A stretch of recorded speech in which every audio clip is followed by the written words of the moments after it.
Good morning friends. ज्ञान मुद्रा competitive class में मैं आपका स्वागत करता हूं। हम लोग इस चैनल के माध्यम से मैथ्स और रीजनिंग के क्लास करने वाले हैं। मैं आपका मैथ्स और रीजनिंग का क्लास लेने वाला हूं। मैथ्स और रीजनिंग के क्लास में आज मैं मैथ का एक टॉपिक को स्टार्ट करता हूं, टाइम स्पीड डिस्टेंस। और टाइम स्पीड डिस्टेंस के टॉपिक में मैं सबसे पहले दो छोटे छोटे वीडियो डालूंगा जिसमें आपका बेसिक क्लासेस होगा, और उस बेसिक क्लास के बाद मैं किरण पब्लिकेशन एसएससी के 10,500 या 11,500 जो अभी लेटेस्ट आया हुआ है उस किताब को सॉल्व करवाऊंगा। ठीक है, तो जो बेसिक कॉन्सेप्ट मैं आपको देने जा रहा हूँ, सबसे पहले टाइम स्पीड डिस्टेंस में हम लोग दो मेथड को ही प्रीफर करेंगे। पहला चीज़ कि जो आपका फॉर्मूला मेथड है उसको, और फॉर्मूला मेथड जहाँ फेल होता हुआ नजर आएगा मैं वहाँ पर एक नया इनोवेटिव तरीका अपनाऊंगा, उसका नाम है रेशियो मेथड। तो चलिए बेसिक क्लास को हम लोग स्टार्ट करते हैं। रेशियो मेथड,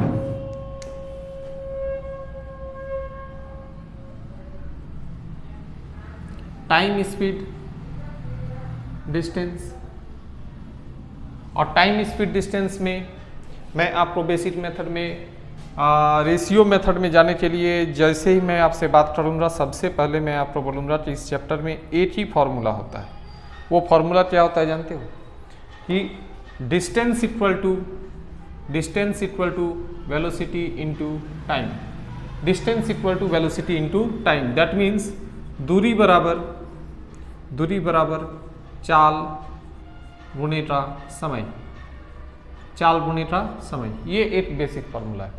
जब भी इस चैप्टर में एक ही इस फॉर्मूला से क्वेश्चन बनता हुआ नजर आएगा तो हम लोग देखेंगे क्वेश्चन का नेचर जो है वो आपका तीन ही टाइप के आएंगे। कभी कभार आपको डिस्टेंस को फिक्स करेगा और ये दोनों चीज वेरिएबल रखेगा। कभी कभार आपको वेलोसिटी स्पीड को फिक्स कर देगा और डिस्टेंस और टाइम को वेरिएबल रखेगा, और कभी कभार जो है आपको टाइम को फिक्स कर देगा और डिस्टेंस और वेलोसिटी को जो है आपको वेरिएबल रखेगा। मैं क्या बोलना चाहता हूं, चलिए स्टार्ट करते हैं। जब आपका केस 1 आता है, इस चैप्टर में केस 1 आता है, तो मैंने क्या किया, डिस्टेंस को फिक्स किया। दैट मीन्स इसको यदि हम लैंग्वेज में बोले कि यदि कोई व्यक्ति, कोई पर्सन डी डिस्टेंस को v1 वेलोसिटी से t1 टाइम में ट्रेवल करता है, तो वो डी डिस्टेंस को v2 वेलोसिटी से t2 टाइम में ट्रेवल करता है। यहां पर मैंने क्या दिखाया आपको कि डिस्टेंस आपका फिक्स है, जो d है यहां भी d है, यहां भी d है, यहां v1 v2 t1 t2। इस जगह पे मैं बोलना क्या चाहता हूं कि d equal to v1 t1, यहां पर d equal to v2 t2। तो यहाँ LHS आपका बराबर है तो RHS भी बराबर होगा। That means v1 t1 equal to v2 into t2। v वाले कंटेंट को एक साइड लाएंगे तो v1 batata v2 equal to t2 batata t1। अब मैं इसके माध्यम से आपको बोलना क्या चाहता हूं कि यदि किसी क्वेश्चन में आपका डिस्टेंस को फिक्स किया जाता है तो जो मेरा चाल का अनुपात होता है वही मेरा समय का अनुपात होता है। जो मेरा चाल का अनुपात होता है वही मेरा समय का अनुपात होता है। तो मतलब मैं ये बोलना चाहता हूं कि यदि चाल का अनुपात 2:3 है तो समय का अनुपात भी, समय का अनुपात क्या हो जाएगा, 3:2। ठीक है, ये सिंपल सा बात है, एग्जाम्पल के तौर पे आप इसे याद रखें। पॉइंट 2 में आते हैं हम लोग। पॉइंट 2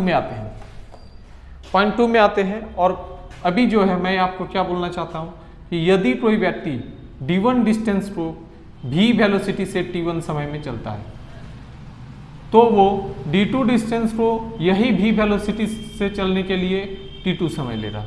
मतलब आप समझ रहे हो कि यहां पर मैंने किस चीज को फिक्स किया है, यहां पर मैंने फिक्स किया है आपका चाल को फिक्स किया है। यानी यहां पर यदि फॉर्मूला लिखें तो v इक्वल टू क्या हो जाएगा, v इक्वल टू हो रहा आपका d1 batata t1, distance by time. यहां पर v इक्वल टू क्या हो जाएगा, डिस्टेंस बटेटा टाइम। अब यहां पर LHS बराबर है तो RHS भी बराबर हो रहा है, यानी d1 t1 equal to d2 t2।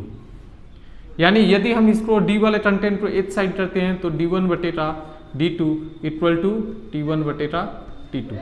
का मतलब मैं क्या बोलना चाहता हूँ, का मतलब ये बोलना चाहता हूँ कि जब मेरा चाल फिक्स हो जाता है तो जो मेरा डिस्टेंस का रेशियो होता है वही मेरा टाइम का रेशियो होता है। देखिए d1 t1 d2 t2, जो डिस्टेंस का रेशियो वही टाइम का रेशियो। दैट मीन्स मैं क्या बोलना चाहता हूँ, यदि डिस्टेंस 2:3 है तो टाइम भी आपको 2:3 ही लगेगा। अब एक बात आप क्या करिए कि आप अगले सवाल में मैं आपको बोलता हूं कि डिस्टेंस फिक्स हो गया, वेलोसिटी फिक्स हो गया, आप एक बार टाइम को फिक्स करिए। दैट मीन्स हम क्या बोलेंगे, d1 डिस्टेंस को v1 वेलोसिटी से चलने के लिए t समय लेता है, तो d2 डिस्टेंस को v2 वेलोसिटी से चलने के लिए भी t समय लेता है। यहाँ पर से आप फॉर्मूला में जाइएगा तो आपको पता क्या चलेगा, d1 batata d2 equal to v1 batata v2। आप ये वाला काम खुद से करें, ठीक है। और इसका मतलब ये हुआ कि जब मैंने टाइम को फिक्स किया तब जो मेरा डिस्टेंस का रेशियो होता है वही रेशियो मेरा चाल का भी होता है, वही रेशियो मेरा स्पीड का रेशियो भी होता है। यानी डिस्टेंस का रेशियो यदि 2:3 है तो वेलोसिटी का रेशियो भी आपका आएगा 2:3, ठीक है। ये है आपका रेशियो मेथड में मैं इस 3 लाइन का भरपूर यूज करूंगा। क्या, यदि डिस्टेंस फिक्स है तो जो चाल का रेशियो है उसी का उल्टा हो जाएगा टाइम का रेशियो। यदि चाल मेरा फिक्स है तो जो डिस्टेंस का रेशियो है उसी का वही रेशियो हो जाएगा टाइम का रेशियो। और यदि मेरा टाइम फिक्स है तो जो डिस्टेंस का रेशियो है वही हो जाएगा मेरा वेलोसिटी का रेशियो, ठीक है। थोड़ा सा आगे बढ़ते हैं। अब यहां पर इस चैप्टर में एक और बेसिक कॉन्सेप्ट आता है एवरेज वेलोसिटी का। वो जो एवरेज वेलोसिटी है उसका एक कॉन्सेप्ट आता है।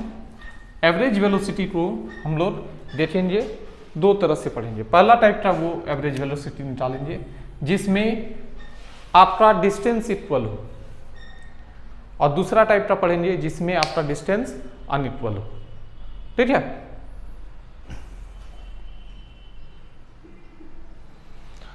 अब जब मेरा डिस्टेंस इक्वल हो तब यदि हम कुछ इस तरह का बात बोलें कि यदि कोई पर्सन अपने घर से स्कूल तक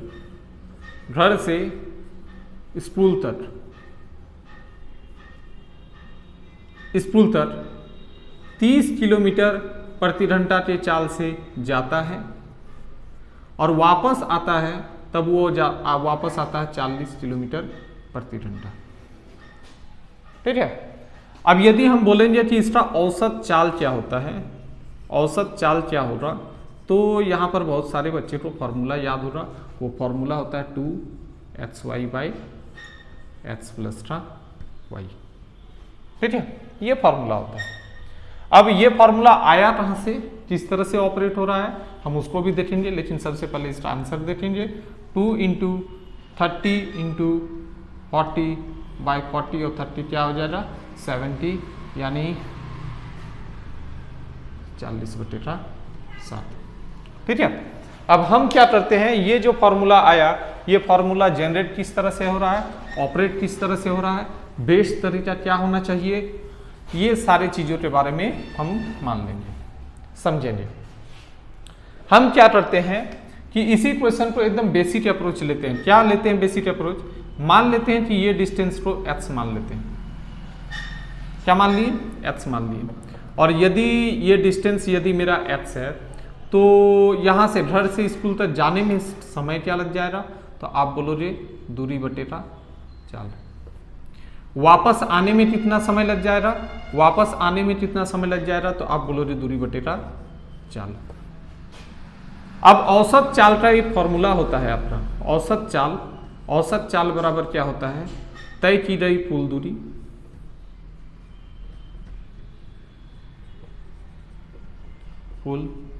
दूरी